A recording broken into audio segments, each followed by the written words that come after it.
Welcome to this webinar by Professor Quentin Grafton on a medley of modelling and policy insights on COVID-19. My name is Renee Fry-McKibben and I'm a Professor of Economics in the Crawford School of Public Policy at the ANU and co-director of the research program on COVID-19 and the macroeconomy with Joaquim Vespignani. So let me introduce our speaker for today. Quentin Grafton is a Professor of Economics and Australian Research Council Laureate Fellow at the Crawford School of Public Policy at the Australian National University. He's a Fellow of the Academy of Social Sciences in Australia and a Distinguished Fellow of the Australasian Agricultural and Resources Economic Society. He has an abiding interest in applied economic problems and over the past year has co-authored with economists, modelers and public health experts on several papers in relation to COVID-19.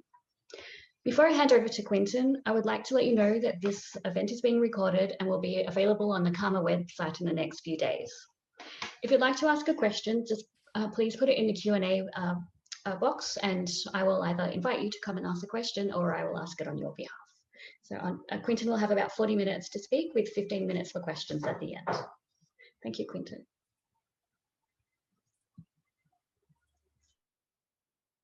Thanks so much, Renee, and thank you to you as well, Warwick, and everyone at CAMA for organising this event. Much appreciated.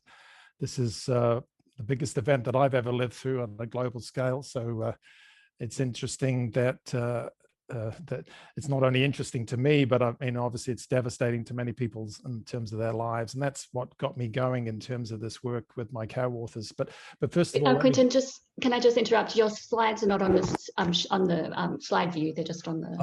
Okay, thank you very much. Slideshow. Okay, thank you. Okay, better. Okay, so you can see my name there and my email.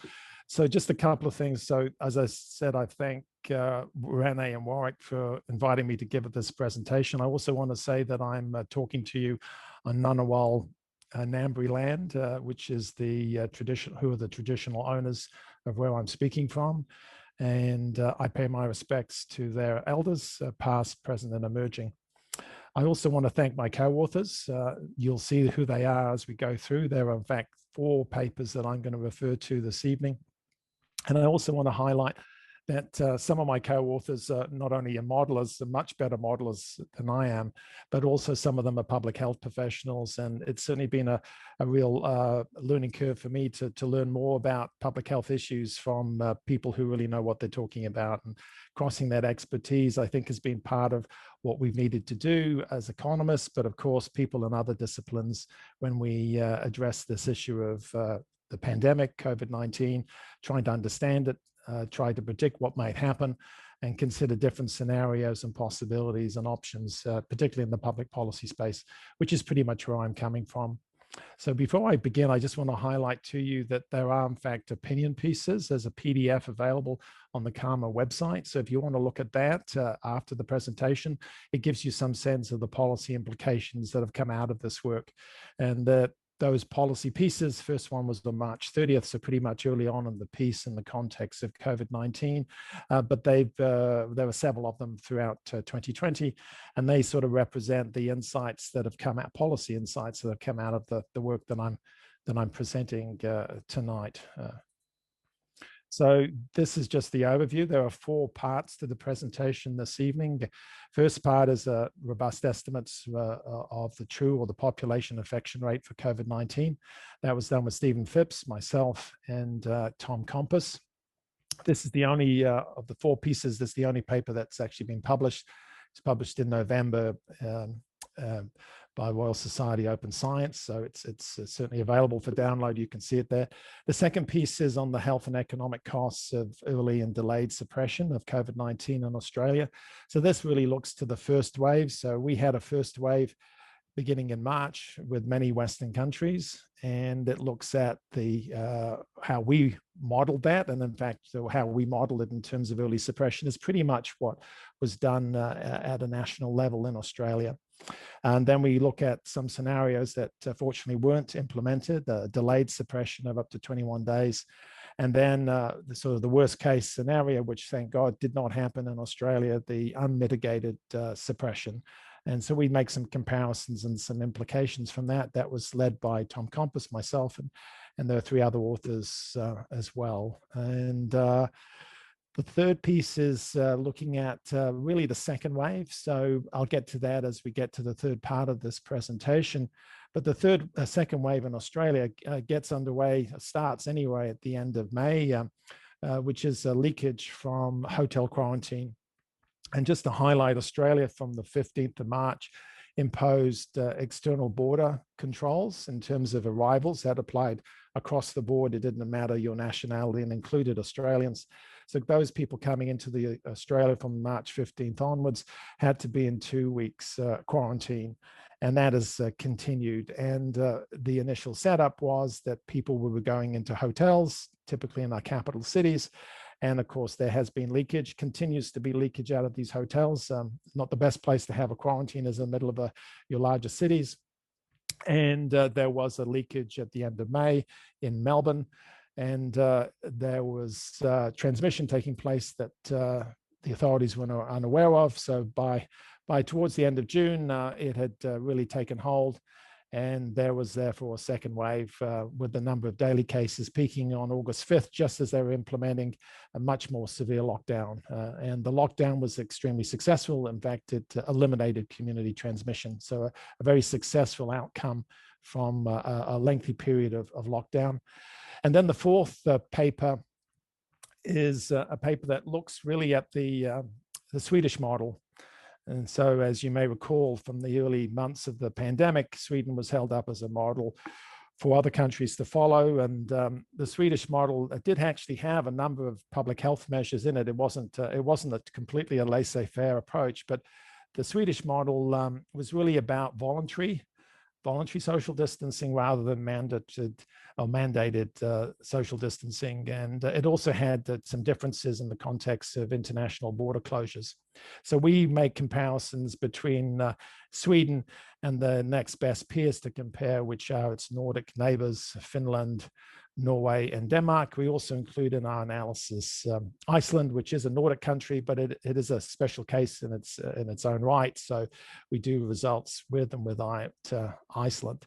So those are the four papers, and that's why this is a medley, an overview really of different pieces of work. So let me go through step by step in each of the four parts. I'll try and devote as much time for each as we go through, and we'll get, I think, to the end with some policy implications, some of which, or all of them, which have in fact pretty much more or less appeared previously in opinion pieces, with the exception of our insights in relation to Sweden, because that work is still in progress, and we hope to submit in the next 2 to 3 weeks. So let's make some progress.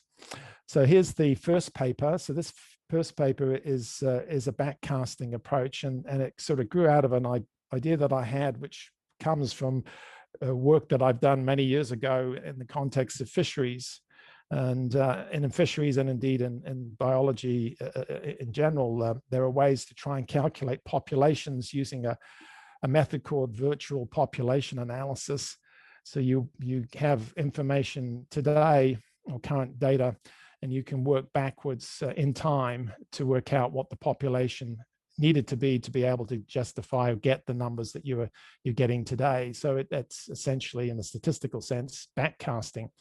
So as soon as we started to see the sorts of numbers that we see in the Johns Hopkins website, for example, but also WHO have those numbers about the number of cases, it was pretty clear right at the beginning in Australia and in many countries, in fact, we did not have adequate test kits available. And indeed, at the start of the pandemic in Australia, the only way you could, in fact, get tested is, in fact, you were a returned traveler. So even if you had symptoms of COVID-19 at that time, at the early days, you couldn't even get tested. They refused to test you. So clearly, it's fairly obvious that the reported number of cases, from the nasal passages and saliva test for the RNA viral shedding, that was going to be less than the true population rate. I think that was obvious to pretty much everybody. So the issue was, well, what is the true population rate if the reported cases were in an adequate measure? And hence, this is what this approach took. So let's go through and see the three types of information that we have to utilize to be able to go back in time to work out what the reported cases were. Obviously, they're provided in terms of the data, but what actually is the true number of cases. So essentially, in simple terms, what we do is we take the number of deaths, or I'll use the term fatalities. And my apologies for people who have who've lost loved ones over this pandemic, but we'll have to be focused on a number of issues here associated with fatalities. But so we take the number of fatalities today, for example, and then we go back in time. So suppose there are 100 fatalities today, then we'd have to go back in time and to work out, depending on the incubation period and also the time from symptoms to death, as well as a fatality rate, how many people would have had to have caught COVID so many days in the past, let's say 3 weeks or so back in time. And so you can do that in a fairly straightforward way if you have a fatality rate. And you can see the fatality rate is quite a substantial range, from 0.37 to 1.15%. And the number that we used a range, but the number that's frequently talked about when we were doing this work was the numbers published in Lancet by Verity et al. And that's a 0.68 fatality rate. And of course, that fatality rate varies very largely based on demographics, but that's for a population. So that's the fatality rate, the mean incubation period, 4 to 7 days. And then once you've gone through the incubation, of course, you become symptomatic, or at least many people do. Not everyone becomes symptomatic, but certainly the ones who die from COVID certainly become symptomatic. And then there's a mean time from symptoms to death. You can see that. So you add those up together, it works at about 3 weeks or so for most people. There are some people who are symptomatic for up to 2 months before they pass away, and some people die much sooner than 3 weeks. So you can put a distribution around the mean incubation period and around the symptoms to time to death, and then you can calculate what the true population infection rate was, let's say 3 weeks in the past, from your current numbers of fatalities today. So it's a statistical exercise. There's no modeling required to do this. So in that sense, it's a very robust method. There's very few assumptions required beyond the sorts of information presented to you. So you won't be able to get all the details necessarily. I can see it all very easily, but I've got a fairly large screen in front of me. But we did 2 sets of numbers. So we had a set of numbers at the end of March, okay, and we had a set of numbers at the end of August. So we did it quite quickly, but then we went through a review process with the referees and then updated our numbers. So probably best to look at the 31st of August, 2020. So those are the columns on my right of the screen. And rather than going through the individual numbers, which may be a bit hard for you to see, I have highlighted them in large caps. And so what we've measured here is the implied detection rate. So based on our backcasting method, we worked out what the true infection rate is. And so the implied detection rate is the proportion of that true population infection rate that was actually calculated through the recorded virus shedding, the sputum and the saliva tests. So you see in the United Kingdom at the end of August, it was very poor. So they were detecting 6.1% of the actual cases, so a very small proportion. There were countries a little bit less than the UK, but that was pretty much rock bottom. USA was detecting maybe a little over 20%. And for all 15 countries, and we picked those 15 countries because they're all rich, and we also had the numbers and data for them at the time, it's 16%. So pretty poor performance. So what that means is if you take the total number, the recorded numbers for those 15 countries on average at the end of August of 2020, you'd have to multiply by 6.2 to get the actual true infection rate. And so that's in countries that were doing a lot of testing by comparison to other parts of the world.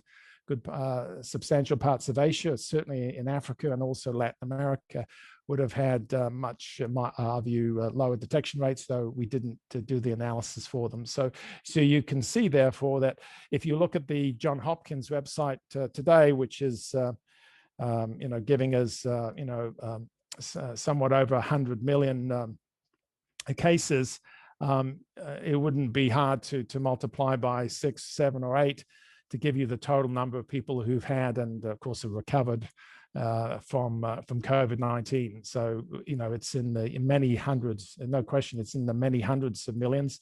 Exactly what it is, we don't know, but we've certainly calculated for these 15 countries. And I would say the detection rate has got to be lower in some of those larger, poorer countries than it has been in these 15 countries.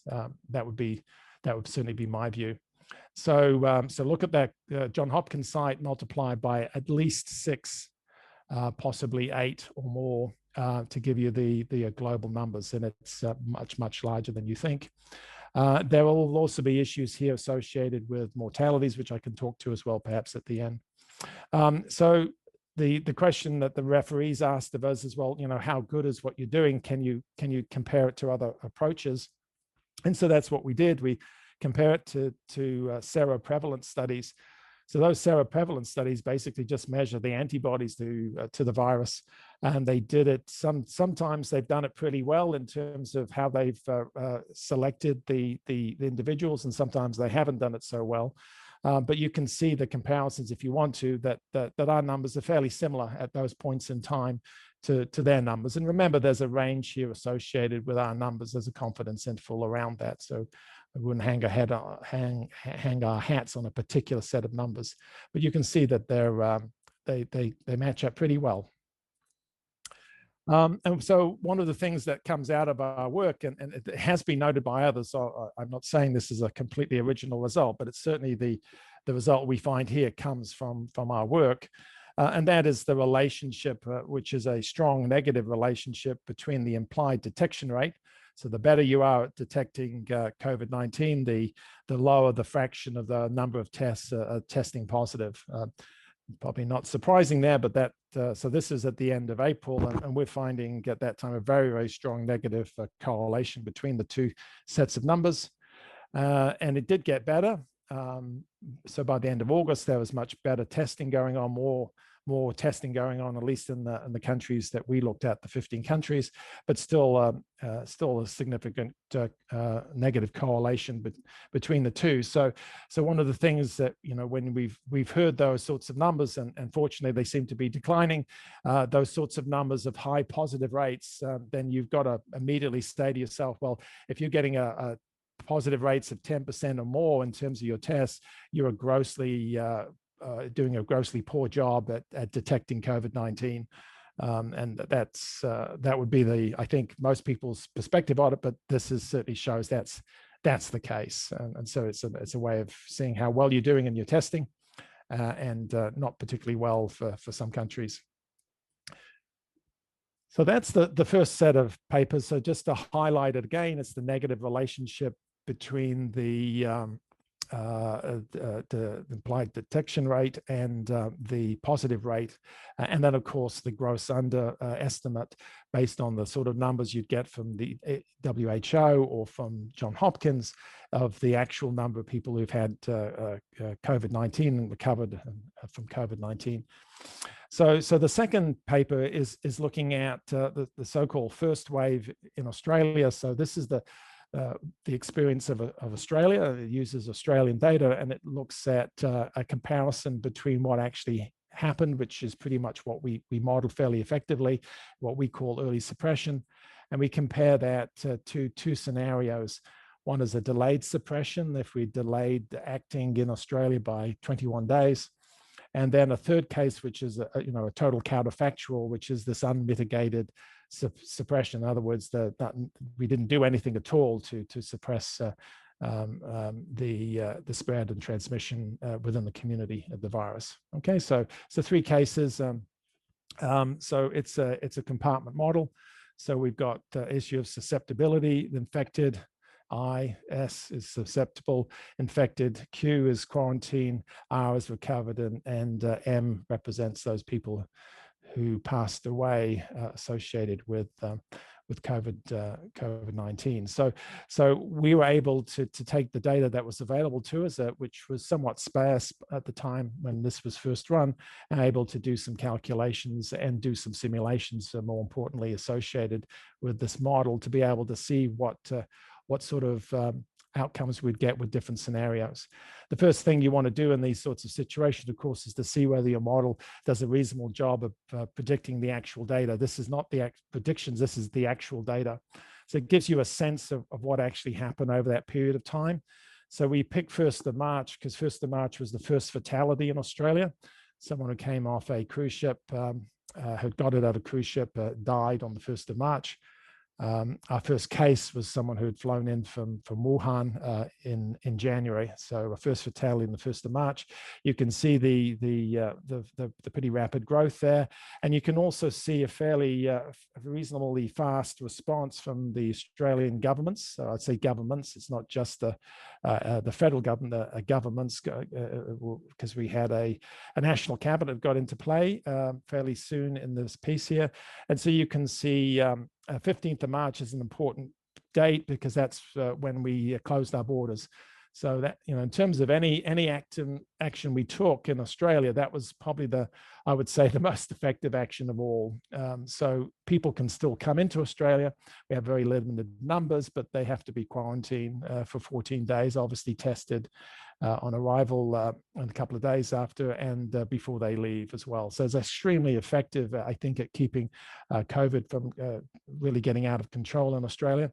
UK has moved to that in the last couple of weeks. It's taken them a long time to go and adopt, I think, a fairly obvious strategy for a virus that is highly infectious. So anyway, so 15th of March is this key date. And then you see other measures, which we will call social distancing, being imposed in terms of non-essential gathering, non-essential service shutdowns. And then a very extreme measure just at the end of March there was the maximum of 2 people gathering outside of your household. And so that was a pretty stringent lockdown at a national scale. And it was implemented pretty much over that period of time, over April, and then in early May, restrictions begin to relax. But you can see the reason for the relaxing of restrictions, because it was highly effective. Not only did we have the strict border control, which I think is, again, I'm going to highlight that, is very important, but the second thing is the social distancing measures that were put in place also, of course, prevented or suppressed the virus, and so highly effective. So almost a textbook case of what you should be doing, pretty much, although it would have been nice to do it a little earlier, but nevertheless, by comparison to some other countries, it was a good outcome. And so what we've done in this is this just shows you how the model operates compared on total cases, active cases, and total number of fatalities. So the blue is the actual data we use for fitting, and then the fitted data. So it did a pretty good job. And then, of course, there's the post-fitted forecasts. Again, a pretty good job. So you certainly want to make sure it's doing a reasonable job before you start making comparisons with multiple scenarios. And so the first comparison we look at is early suppression, which is pretty much what Australia did. So we're pretty close to what actually Australia did at a federal level and with the states. And then the comparison is to the 21-day delay. And you can see, you can just look at the active cases. So those are the people who still have COVID-19. They haven't recovered yet. And you can see that's running at around 4,800 or so in early April under early suppression. It was similar to what actually happened. You got total numbers of death running at around 100 by the end of April, May. That's the early suppression. Compare that to the 21-day delay. You're talking of somewhat of active cases. This is those are thousands, so in hundreds of thousands, more than 200,000. and number of deaths approaching 10,000. So a 21 delay when you have exponential growth is deadly. It's very, very impactful. It's not a little impact, it's a big impact. So going early, going hard, so to speak, as the term is used, and as we've used it in our opinion piece on the 30th of March, and it's widely used around the world now. Go early, go hard, or go hard, go early. This is the payoff. It's a very substantial public health payoff. We'll talk to the economics of what the economic cost is. Of course, going early, going hard does have an economic cost. It's there's no free lunch here. But I think it's worthwhile just to compare, and we're not suggesting that this happened. It didn't happen. Indeed, in any of the countries that I referred to at the beginning, in the backcasting, and it certainly didn't happen in Australia, is this unmitigated spread. So that means you just let it rip. We put it in there simply because at the time, there were quite a number of I don't know what you'd want to call these people, pseudo experts or commentators. I don't know the appropriate term for them. They were arguing for herd immunity. So what they meant by herd immunity is you just let the virus spread uncontrolled. And in so doing, you would eventually get 60 to 70% or more of the population infected, recovered. Of course, a lot of people would die. And at that point, it doesn't transmit anymore because pretty much everyone's had the virus. So that was their view of herd immunity. Of course, that's not the herd immunity we would want. And you can see the active cases over 5 million. The sorts of deaths we're talking about is 250,000 dead Australians associated with that sort of strategy. Thank God we didn't do that. We took the sensible approach of early suppression. Okay, so what's the difference or the comparison between the two, in the sense of, we know that lockdowns are costly, and it's close to $1 billion a day at a national level in Australia. So it's Australian dollars. That's at least those were our estimates. So running a little less than 7 billion a week at a national level. So you've got these numbers here associated with a lockdown, which we put it in as 8 weeks. The lockdown that actually was in place in Australia was less than 8 weeks. So this is representative of our modeling scenario of early suppression, which is not the actual events that took place. So we were a little more intense in terms of the duration of the lockdown.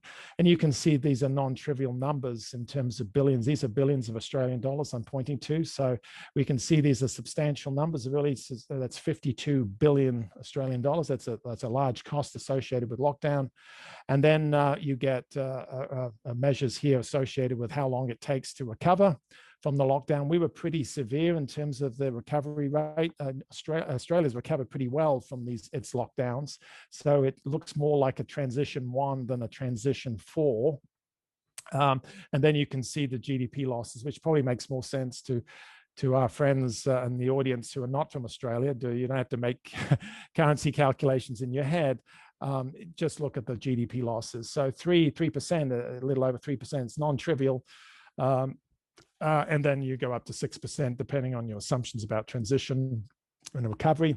But as I said, we now know from 2020 that it looks like it's been a fast recovery. So it's somewhere in the transition 1, so around the 3% for a national lockdown. And so, of course, the comparison that you want to make is to an unmitigated spread. That's the sort of the so-called herd immunity approach, as in no vaccination herd immunity, as in just let the whole thing rip. And you can see the numbers there. They're multiples more. These are also in billions. Okay, so these are multiples more than the billions over here. It's still a big cost with lockdown, but many, many times bigger associated with the with unmitigated spread. And so the question is how do you measure those loss of life, your loss of health? There's a whole set of issues associated with that. So we use the value of a statistical life year based on Australian data, and an adjusted value of statistical life year, life as well, and that adjusts based on age. And so what I think is kind of useful, if you go down to the third part here, where I'm highlighting, you can say, you can ask yourself, if you accept those measures of value of statistical life here, you could ask yourself, well, suppose we went, which we more or less did, went for an 8-week lockdown in Australia, and the first wave cost us a little over 3% of GDP.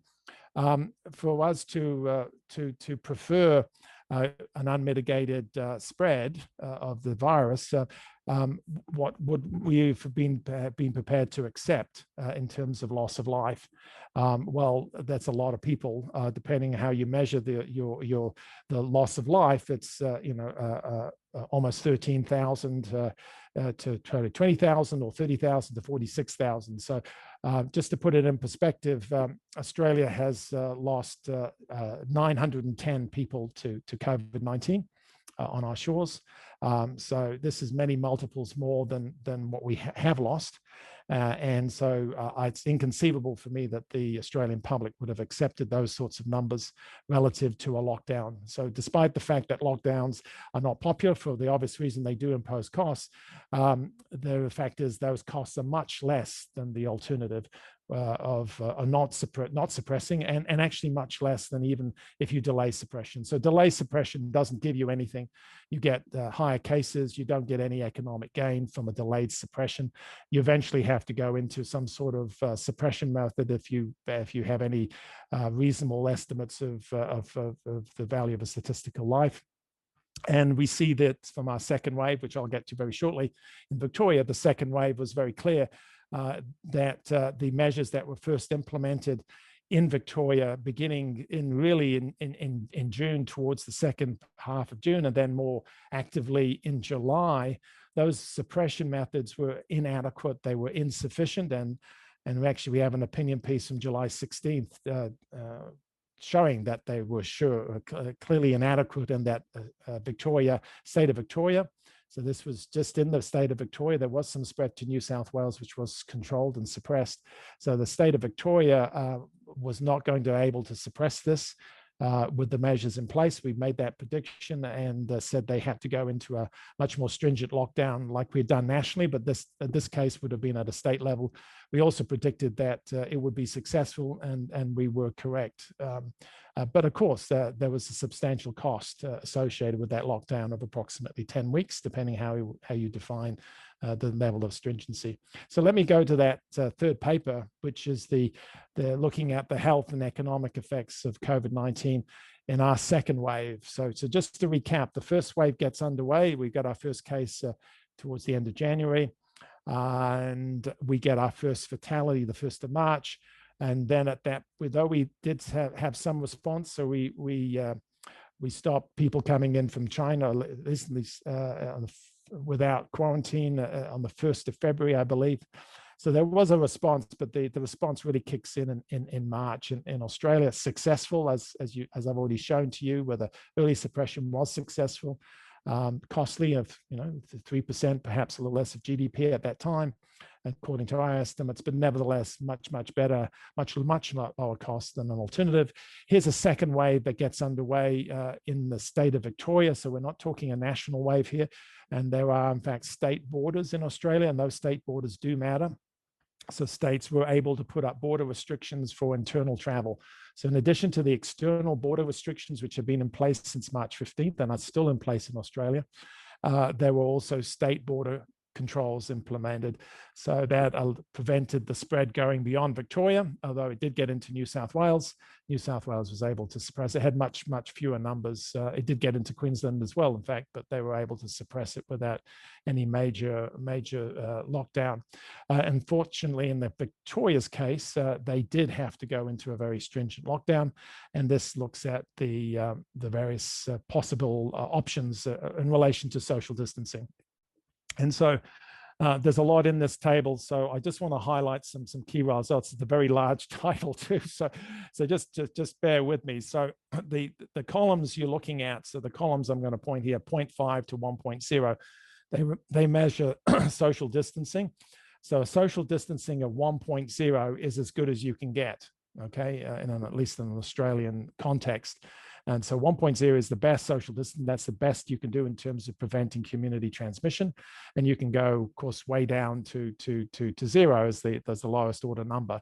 And so we looked at different comparisons to the 1.0, and we looked at 0.5, 0.6, 0.7, 0.8, 0.9, and we can do estimates. We didn't do estimates, in fact, of where Victoria was back in July, and it wasn't at 1.0. It was somewhere hovering around this area here. And then it did implement a very stringent lockdown from August 5th onwards, pretty much. And then, so what we're looking at here is what are the outcomes associated with different levels of lockdown or social distancing, 1.0 being the most stringent. And you can see the number of days it takes to eliminate the community transmission. Okay, so it's 51 days. Obviously, there's a confidence interval around this based on our parameters, okay, and we're drawing from 51 days at 1.0, 73 days at 0.9. Of course, it's getting bigger and bigger, 118 days, 0.8, 249 days, 0.7, and 366 simply means that you don't stop it. It goes into meltdown pretty much. So if you don't do a sufficiently strong enough lockdown, as we've seen in countries like France, United Kingdom, and we'll get to that soon enough, then it just doesn't work. You're just going up and down like a yo-yo.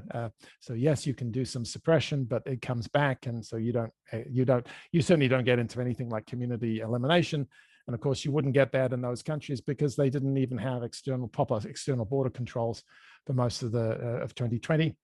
And then this is a special case of 0.5 is where, in fact, we get so massive meltdown that we actually get so-called herd immunity with hundreds of thousands of people,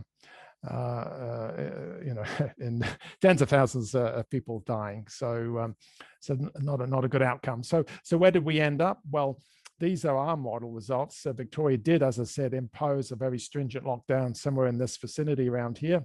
And it was successful, and we predicted it would be, and it was in fact successful, and it did eliminate community transmission. So that was, as I said, another success story from Australia.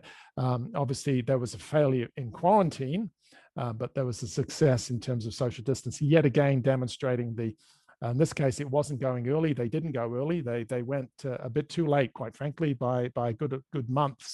Certainly by middle of July, we were, and others were identifying that Victoria should be in lockdown. It took them to another 3 weeks, 21-day delay, and you can see that can be a big consequence. So anyway, at least they did the right thing in the end, and it did make a difference, and we did eliminate community transmission at that point.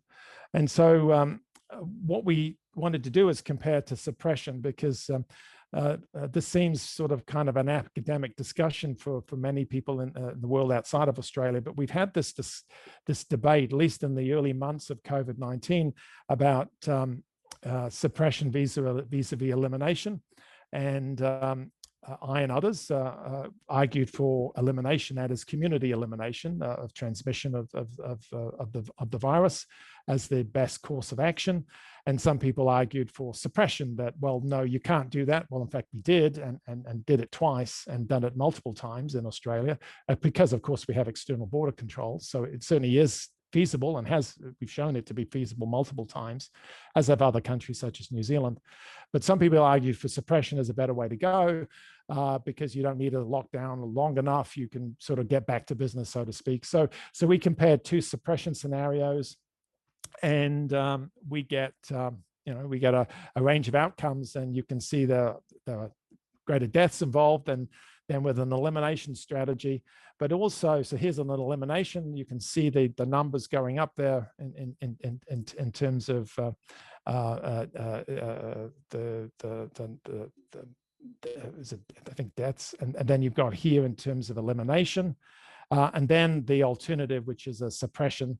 Well, suppression doesn't work in this case. We have a quarantine leakage, which we've assumed at a very low probability. It actually doesn't work.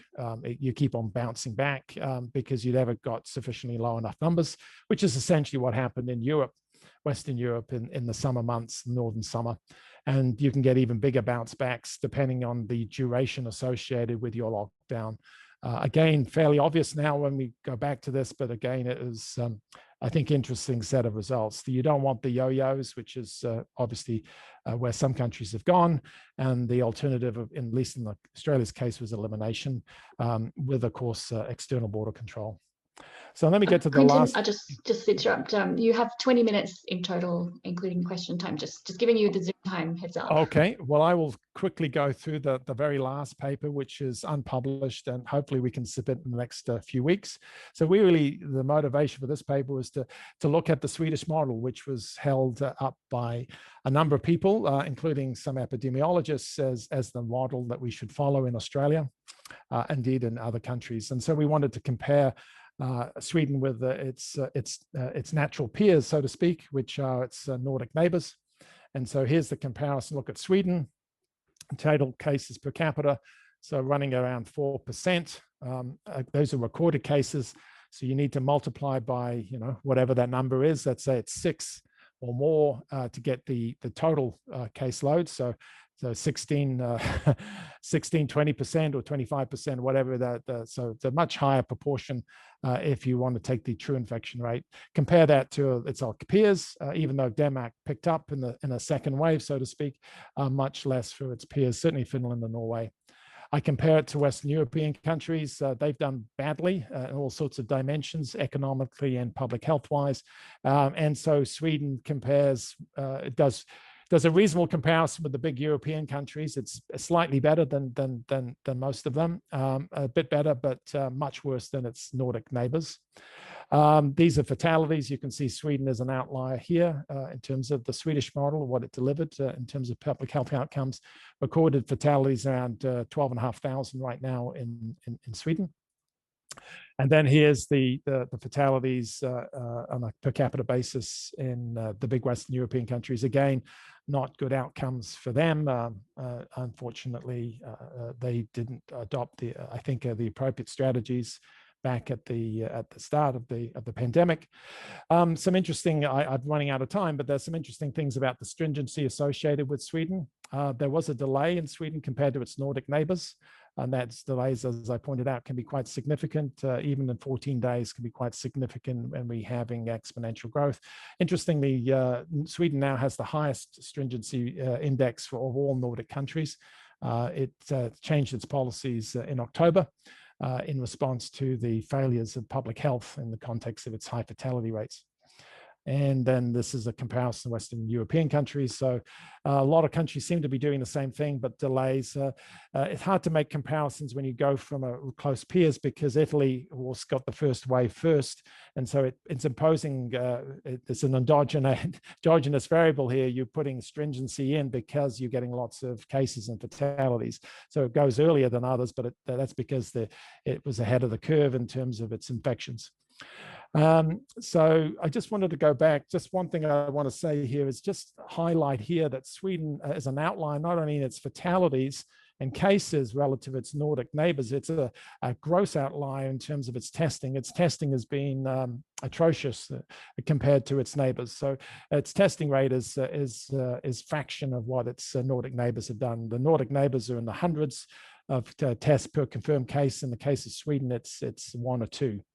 Okay, and even by comparison to the big Western European countries, much less successful in testing than the Nordic countries, Finland, Norway, and Denmark, nevertheless much better than Sweden. Here's just the comparison, because one of the points, I'll just end in a couple of minutes, please. So one of the points was that the Swedish model would result in lower economic costs because people were voluntary social distancing rather than mandated social distancing.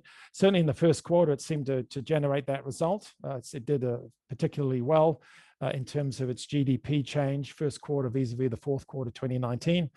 Less well in the second quarter, okay, big drop. Because at that point, of course, we were getting substantial fatalities.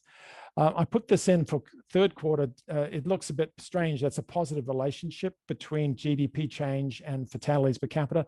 But this is a comparison Q3 with Q2. So Q2 was it's that relative measure between the two quarters that's generating an apparently positive relationship.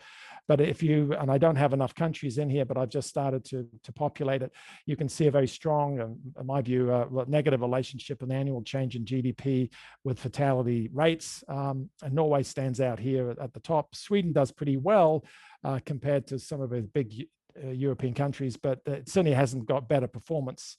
And we've looked at the other countries. There's no better performance from Sweden with the approach it's taken, and it's done much worse in terms of public health outcomes.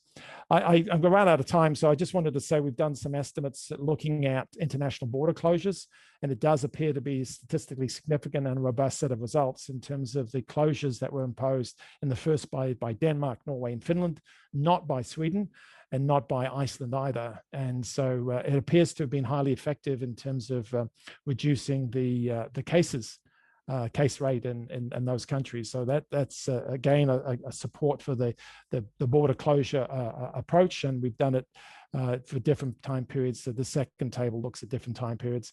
And just to summarize the insights, I've already gone through them.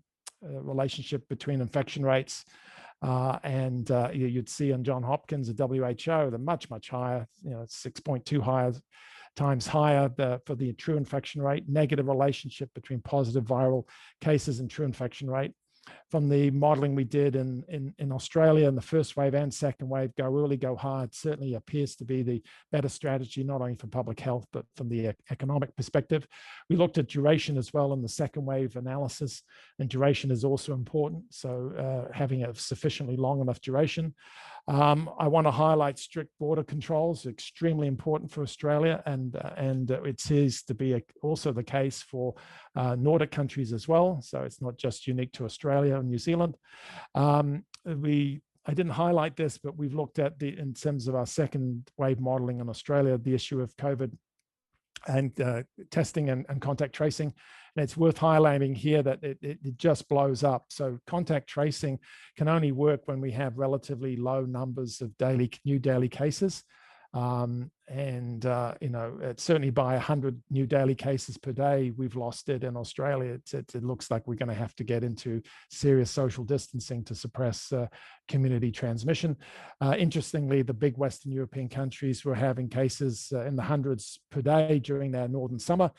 They thought that was something they could live with, but of course it was out of control because they weren't able to maintain the contact tracing, and of course they lost it. And so by August, things started to unravel for them, and our testing indicates that there's really a real shift happening, of course, which gets into the second wave. Higher COVID-19 fatalities per capita is correlated with low GDP growth. And the Swedish model generated much higher per capita cases and fatalities than Nordic neighbors, and no better economic performance. So those are some key highlights of policy insights, I think, as well from the 4 sets of results, which was done very much with my co-authors, some who may be in the audience tonight. Thank you. Oh. Thank you, Quentin. So if you'd like to ask a question, then please let me know in the Q&A box. I guess, Warwick, you must have a quick question if you put your video on. Yeah, I just put my hand up. So thanks, Quentin. That was a wonderful presentation, very comprehensive. I just had one observation which I think you may want to take account of. Yes, sure. So in the work I did with Roche and Fernando, we had a series of papers rolling through time. And one of the issues was when we were calculating the percentage change in GDPs, we were saying how much would GDP fall relative to what it would. So when you get a number like 6% for Australia, then that's 6% relative to what it would have been. So if Australia was going to grow at 3% over the year, then it would actually record an actual number of -3. Now, I think when you were justifying your results in table 15, you were doing the actual growth rate, not the growth rate relative to what it otherwise would have been. So that's just a quick, your numbers are still in the ballpark, but I think that matters. Where there's a bigger issue is this relationship between the percent change in GDP and fatality, because you should be doing the change relative to what it would have been, because the fatality rate is relative to what it would have been. It would have been 0. And so the GDP, so if you've got a country growing at 7%, you should be adjusting for a number if you observed it falling at 7%. That number is actually minus 14%. So I think your graphs need to be adjusted by the relative to what it would have been adjustments and that's what we do in our modelling. And it does make a big difference for countries that are growing quickly, and it actually distorts it for countries that are growing slowly, i.e. Nordic countries. So just a suggestion for how you represent the data. I think I'm right, but we can talk about this later. No, good point, Warwick. So I think what we'll do is do two sets of results. The numbers that we had for the GDP change on an annual basis, they were all OECD European countries. So yes, there can be big changes in growth, but we didn't include any other countries. So the peer were the Nordic peers, which I showed, and then the Western Europe OECD. So yes, it will matter for sure, but it would matter less than if you were doing global numbers. Yeah. Okay, I have a question from Chiara Aldani. She says, thank you for your very interesting presentation. Italy is implementing a wide vaccination campaign. Do you agree with the recent policies in Italy, i.e. relax restrictions to allow businesses to recover, given the extraordinary 25% public debt created to finance lockdown? So I don't know the details for Italy, so I can't really comment on what Italy has or hasn't done. All I can say is that when we talk about flattening the curve, which of course is suppression, then we need to share the burden as well. So it's not possible, in my view, to have successful suppression unless the people who are in the casualized workforce, those sorts of people who don't have proper sick leave, those people are not taken care of. If they're not taken care of, you'll find people who will be protesting lockdowns in all sorts of ways, and it won't be successful. They won't be compliant. So I would say that if the strategy is effective suppression, then you have to get into debt as required to be able to ensure that everyone's taken care of within your country. So I would say that those two things go hand in hand. In terms of the vaccination rates and suppression, that's I mean, I would say the safe approach, of course, is to vaccinate as quickly as possible where you have widespread community transmission, which of course is happening in most of Europe. Israel, of course, is now vaccinated, I think, 70% or so of its population. That clearly is the right strategy, and do it, of course, with a vaccine that is highly efficacious. Rather than a vaccine that's not. So Pfizer is what Israel's using, which makes sense. If you can get that vaccine, that's the best way to go, and it seems to be highly effective at reducing transmission as well as being efficacious in the context of symptoms. So yeah, so we'll see. We're already starting to see in Israel some huge payoffs. And of course, as you get up to numbers of 70% vaccinated, then you're basically running at that point a little bit more than that, but you're getting close to herd immunity with a highly efficacious vaccine. So then, of course, yes, the natural thing is then to open up the economy, and I would do it in a transitional way. Obviously, you don't want to necessarily have soccer matches inside of 10,000 people. That'd be the last thing you'd want to sort of open up to. But yeah, do it in a reasonable transitional way. It seems to me that would be the approach to go. But you don't want to be opening up too soon either, because if you've only vaccinated 5% of your population and you start to stop the lockdown, you're going to get, with cases in the hundreds of thousands a day, you're going to get a lot more cases, of course, and therefore a lot more deaths.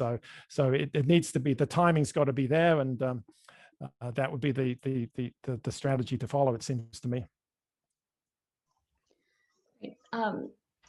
So I have a question about vaccination programs. Have you done any work on how the vaccination programs might change your results and what our prospects are going forward for opening up and having all of our people to come back to Australia? Yeah, so the couple of issues. So vaccinations, of course, would affect the fatality rates with our backcasting method, as it should, and that's a good thing. So certainly in terms of what we presented, that would need to be accounted for. And one of the key things about the backcasting is an assumption that fatality rates don't change over time. In the context of Australia, So for our listeners from overseas, there are 3 vaccines that are being proposed. They've certainly been paid for or will be paid for. So the first one is the Fisa vaccine, which is this highly efficacious vaccine, okay, with messenger RNA, the one that's being rolled out in Israel at the moment, which some very good health results, it seems, and preliminary data. So that's what you want. That's what Australia should have. We've got enough vaccines to vaccinate up to 10 million maximum in Australia, while population is 26 million. So we won't get 10 million simply because there will be losses associated with the transportation, etc. And when it happens, the French estimate at 25% loss. I suspect it won't be that high, but you could easily put in a 10% loss. So let's say we'll vaccinate 9 million.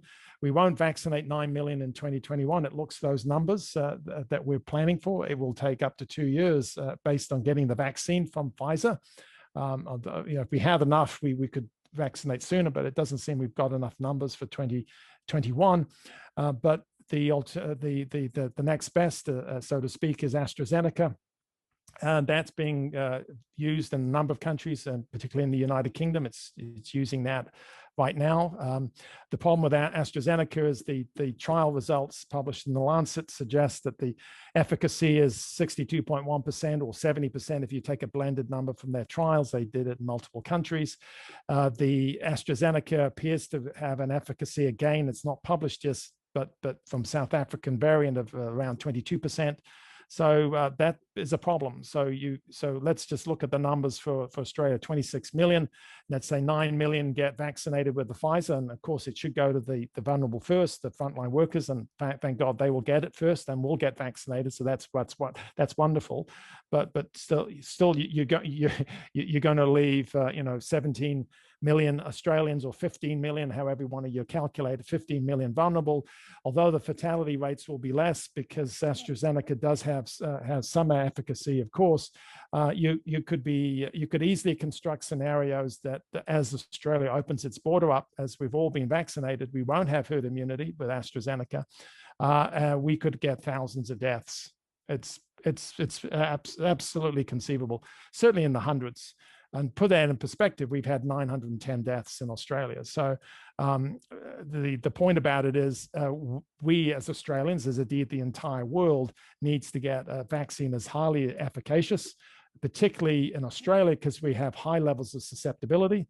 So if you look at the United Kingdom, it looks like the UK, if you take our back capacity numbers, 20 to 25% of the United Kingdom have had COVID. I mean, that's a shocking set of numbers, okay? But that's what it looks like, okay? That's a tiny fraction of our population have had COVID in Australia, over 20,000, okay? So we are highly susceptible. And so, I would say from my perspective, is that we should not be opening our borders. At least we should have people coming in with quarantine. We shouldn't be stopping quarantine until all Australians have received a highly efficacious vaccine, which would not happen, as far as I understand, until 2022. And if we did so prematurely, open borders when we've only had the AstraZeneca, I would predict it will result in hundreds of deaths, if not thousands of deaths in Australia. Okay, great. Not the answer I was looking for. Okay, so we have 2 more questions on the question and answer, and I think Warwick, you had another question to ask, but I'll first maybe go to the audience. Lydia Napitapoulou says, thanks for the presentation, much to digest. Do you have insight on how a country's demographic age structure influences your modelling results? Oh, yes, it does a lot. So we know that the fatality rates are much higher for the older demographic. So people who are under the age of 30, the fatality rates are a tiny fraction of what you'd be for people over the age of 80. But nevertheless, if you want to compare countries, so one useful comparison would be excess mortalities. So if you take 2020 and compare it to 2019, so Mexico and Brazil both have young populations as a young demographics. Their excess mortalities at the moment are running at around 20%. So 20% of what they would normally have. The 20% is now added on with COVID. For those countries which have the older demographics, like the United Kingdom and Italy, we're talking 30 to 40% excess mortality. Australia's in between. It has a younger demographic than Italy or the United Kingdom, so it makes a huge difference. But still, it's still a big deal. Even with a young demographic, and you're still going to get, if you look at those numbers for Johns Hopkins for fatalities in Brazil and Mexico, they're in the top 10. So so even with a young demographic, and we're going to get a lot of deaths, and Africa, of course, has a very young demographic compared to other continents, and although that will help in reducing the fatalities, nevertheless, there will be lots of fatalities in Africa unless they get vaccinated. In fact, we can already see it in countries in Africa that have relatively good recording, like South Africa, which is pretty good. There's a lot of deaths happening, and a lot of those deaths won't be properly recorded, and I think in several parts of Africa. And indeed, I'd highlight here, my Indian friends on the audience won't like this, but it doesn't look like India's doing a good job in recording its fatalities either. It looks like it's grossly under-recording its fatalities. But that's another discussion about why I think that. Yeah.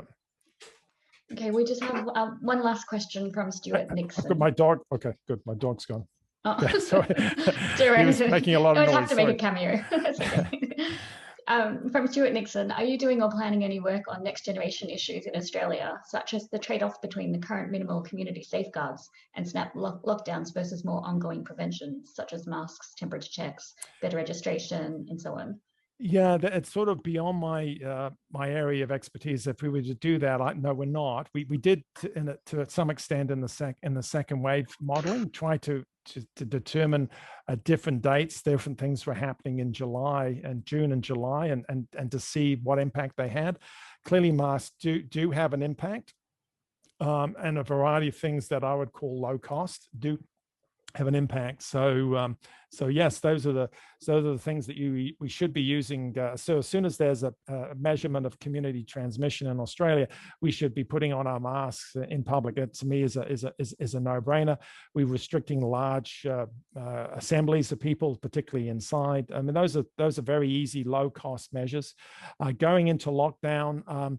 Well, you go into lockdown when you don't think you don't know what's going on. So you've got this huge uncertainty, or you do know what's going on and you're getting a lot of community transmission. So I think the approach they're taken in Adelaide, Perth, Brisbane, Melbourne ended yesterday, is when there's a lot of uncertainty, the mode is to go in hard in terms of lockdown, but a short and sharp.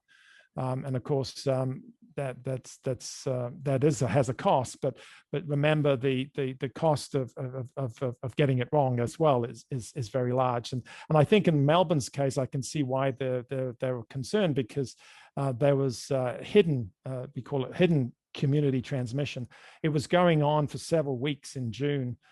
So at least 3, maybe 4 weeks in Melbourne. They didn't even know it was happening. So yeah, why? Well, because there are issues around casualized workforce. People weren't getting tested. If they got tested, they wouldn't get paid. I mean, this gets back to this issue. You can't separate the sharing the burden from effective social distancing. That they go together. Good question. I don't have all the answers for that, but there are some epidemiologists, public health people can certainly point to some low-cost measures, which I would strongly support when there's evidence of community transmission. It's just a no-brainer. Wearing a mask, for example, it's low cost. Obviously, for people who have lung issues, asthmatics, perhaps younger children, that's different. But for anyone else, they should be wearing masks outside when there's community transmission. Okay, great. And thank you, Quentin. I think we'll have to leave it there. Warwick can take his question with you offline somewhere else. But also thank you for your questions from the audience. And problem is no one can hear the round of applause, but I know that everyone out there in Zoom land will be joining me at their homes. Thank you. So thank you, Quentin. Well, thank you, Renee. Thank you, Warwick. And thank you to my co-authors. You see their names. They were there. This would never been done without them. I was just one of many. So yeah, thank you've you. done a And lot. thanks for tuning up. Thank you. Thanks, Quentin. That was great. Okay. All the best. Bye-bye.